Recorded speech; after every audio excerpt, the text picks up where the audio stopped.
première question à vous poser, je pense, c'est qu'est-ce qu'on connaît, sur quoi vous pouvez vous baser? Qu'est-ce que vous connaissez déjà qui peut vous servir ici? Moyenne, donc il y a l'algorithme de moyenne. Le coût moyen, donc ça c'est la moyenne. Alors c'est difficile à écrire comme ça, mais voilà, moyenne. Et filtrage. Parce qu'on va se baser que sur public ou privé, donc ça c'est filtrage.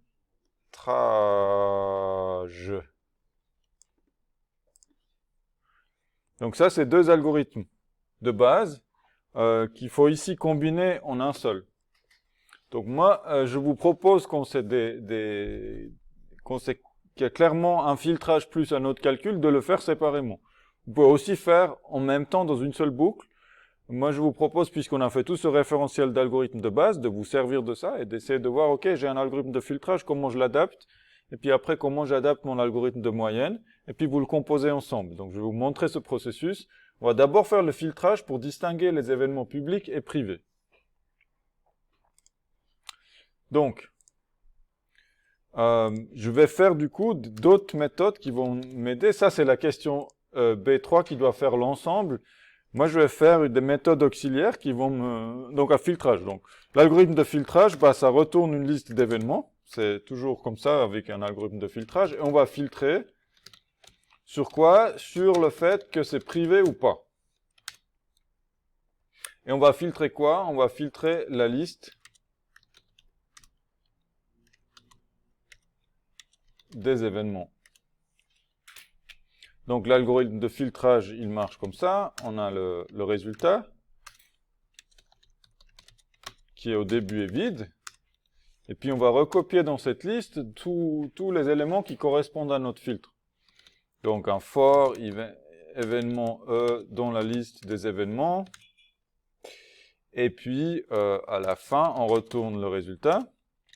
Et on va faire ici if quelque chose. Si une condition est vraie, on va faire quoi? On va faire résultat add événement.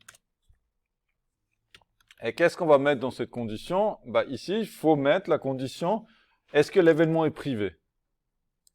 Donc moi, si je fais événement point, je n'ai rien qui dit est privé. J'ai un truc qui s'appelle est public, mais il est privé. Donc on va rajouter un getter. Dans l'épreuve 2022, les getters, les setters seront déjà disponibles. L'année passée, on a fait 100 getters, setters, mais je pense conceptuellement, ça change pas grand-chose. Donc, on va créer donc dans la classe événement un getter. Oups, tac. Le plus simple, c'est juste de le générer. Un getter pour le champ est public. Alors là, il a fait un peu de l'anglais, il a fait is est public. Je vais l'appeler juste is public.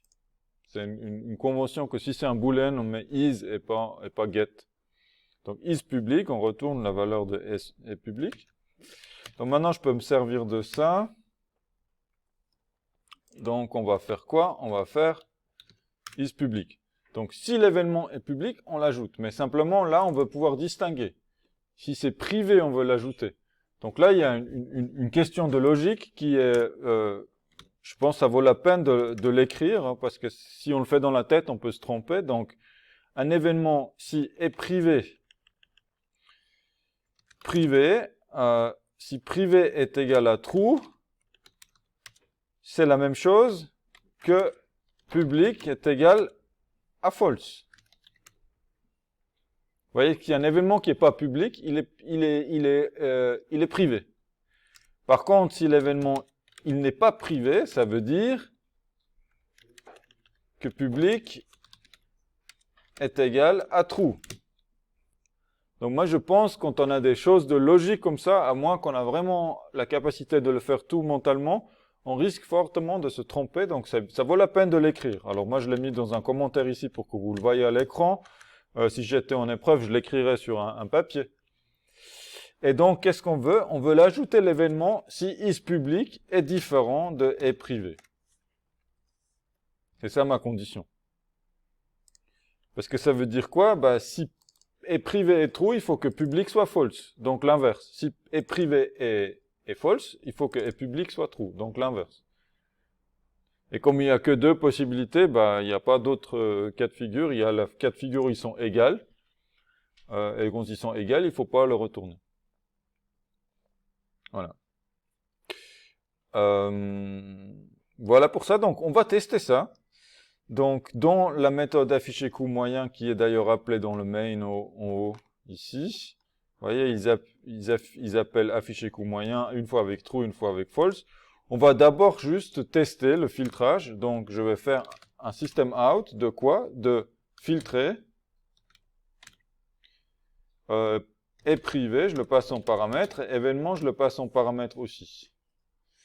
Et là, il veut pas, pourquoi non-static method? Ok, comme je suis là en train de faire des méthodes statiques, et j'ai pas rajouté une instance, il faut que je reste dans une méthode statique. Donc, on lance ce schmiblik, et on devrait normalement avoir une fois les événements privés, une fois les événements publics. Donc, dans B3, alors,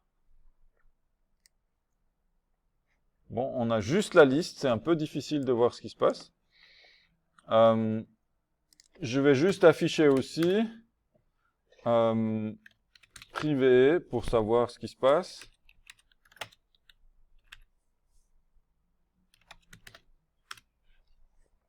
Privé et privé. Voilà, donc d'abord on a privé égale true, donc ça devrait être les événements qui sont pas publics. Donc on a add à town. On va déjà vérifier pour add à town. Une façon de vérifier, c'est de prendre le fichier de base pour voir add à town, est-ce qu'il est public? Non, il est privé. Donc privé et true, c'est bon que add à town soit retourné, parce qu'il n'est pas public. Donc je vais garder ça. Donc add à town 2, il est public, donc il est dans l'autre liste. Ça c'est bien. Ensuite on a fundraiser. Fundraiser, comme il n'y a pas marqué public, il est privé, donc c'est bon. Et hackathon CH, on en a deux qui sont publics. En fait, cette liste, elle a l'air de bien jouer. Je regarde encore le dernier. C'est toujours bien de regarder aussi à la fin de liste pour voir qu'on n'a pas oublié le dernier, genre. Donc on a le fundraiser du 1er avril avec 550 participants. Ça, c'est aussi privé parce que là, c'est marqué Schtroumpf. Et puis le dernier qu'on a là, c'est BIT Chess Now. C'est donc public. Donc c'est bon. Donc là, j'ai mon filtrage. J'ai mon filtrage, ça joue. Donc maintenant, première étape, on peut dire, c'est liste filtrée, par exemple. C'est quoi? C'est ce que fait mon filtre ici. Donc là, j'ai ma liste filtrée. Ensuite, je dois faire quoi avec cette liste filtrée? Je dois calculer la moyenne. Quelle moyenne? Je dois calculer la moyenne du coût. Moyenne du coût de cette liste de filtrée. Du coup, je prends la liste filtrée. Je pense uniquement les événements qui correspondent à mon critère. Et ça va me donner un double moyenne. Voilà. Je vais créer la fonction moyenne coût qui prend une liste d'événements.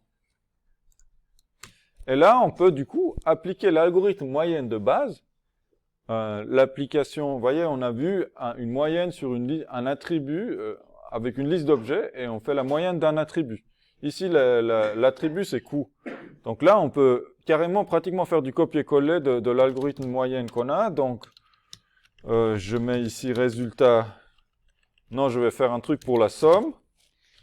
Égale nul au début. Je fais un for each, donc événement E dans la liste d'événements. Et qu'est-ce que je fais? Je fais somme plus égale E. Puis, de nouveau, il me manque le coût, donc get coût. Je vais devoir générer le getter après. Et puis, je retourne quoi? La somme divisée par la longueur, le nombre d'événements. Comme la somme est en double ici, j'ai pas le risque de faire une division entière, c'est tout bon. Il me reste juste à aller dans la classe événement et de générer de générer le getter pour le coût.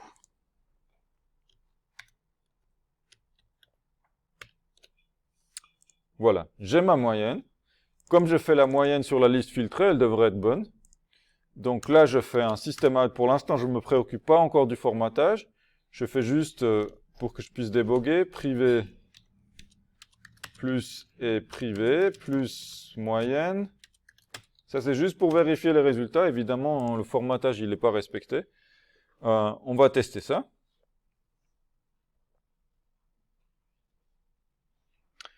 Donc là, quand c'est privé, j'ai 23,5 et quand c'est public, j'ai 38,75. Est-ce que ça correspond à ce qui est attendu? Il est où l'énoncé? Il est là. 23,5 et 38,75. Donc ça, c'est bon. Donc maintenant, il faut juste que je génère le texte, le bon texte. Du coup, je fais ma même méthode avec string format, je fais du copier-coller. Ici, donc, on doit afficher quoi? Je peux prendre aussi... on peut faire directement printf, si vous voulez. Est-ce que vous voulez voir juste avec... Je ne vais peut-être pas vous rajouter trop de trucs différents. On va garder string format. Donc, à l'intérieur de ça, je vais faire mon format. Premier argument, c'est mon format string, comme ils appellent. Et là, ici, je vais devoir rajouter les paramètres. Donc, coût moyen des événements. Donc ça, il va falloir adapter privé au public. Et ici, il faut mettre le coût en milliers de dollars. Donc c'est bon. Donc le premier, ça va être privé string, peut-être un truc comme ça. Et puis l'autre, c'est la moyenne. Et puis privé string, donc je sais pas, c'est pas un joli nom, hein. Privé string, voilà. Priv string. Comment on va lui dire?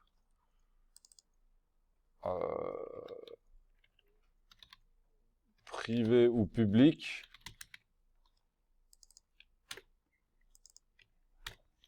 On va dire par défaut, ben, on marque public au pluriel, c'est toujours au pluriel. Et si jamais c'est privé, on va mettre privé au public à privé. Voilà. On lance le truc pour tester. Et ça a l'air bon. Coût moyen des événements privés, 23,5. Coût moyen des événements publics. Voilà, c'est bon. Voilà pour la question B3.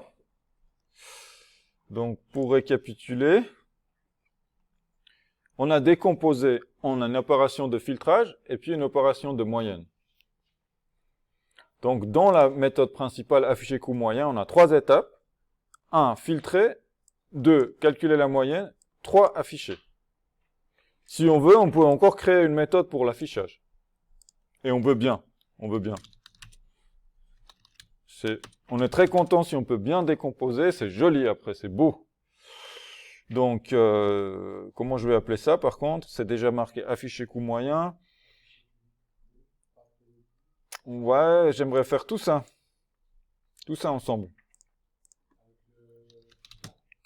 Afficher coût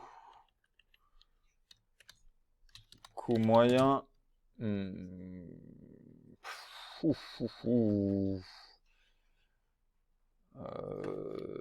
Aide. C'est un peu nul comme nom. Auxiliaire. Méthode auxiliaire, c'est une méthode assistante. Donc c'est je suis un peu emprunté parce que déjà là j'ai appelé afficher coût moyen, donc je suis un peu emprunté. Le mot afficher il est déjà pris, donc je vais faire ça. Et qu'est-ce que j'ai besoin comme paramètre? Bon, je vais copier-coller ça là-dedans. Ça va me faire ça.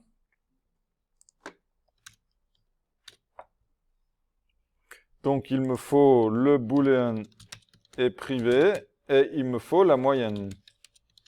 Double moyenne.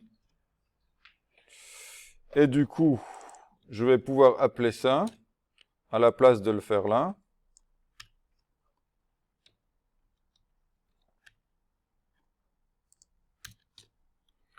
je lui passe est privé, et je lui passe la moyenne, et le tour est joué. Et je suis très content parce que j'ai clairement identifié les 3 étapes de haut niveau de mon algorithme. Question B3, c'est le plus intéressant maintenant. Donc je filtre, je fais la moyenne, et après j'affiche.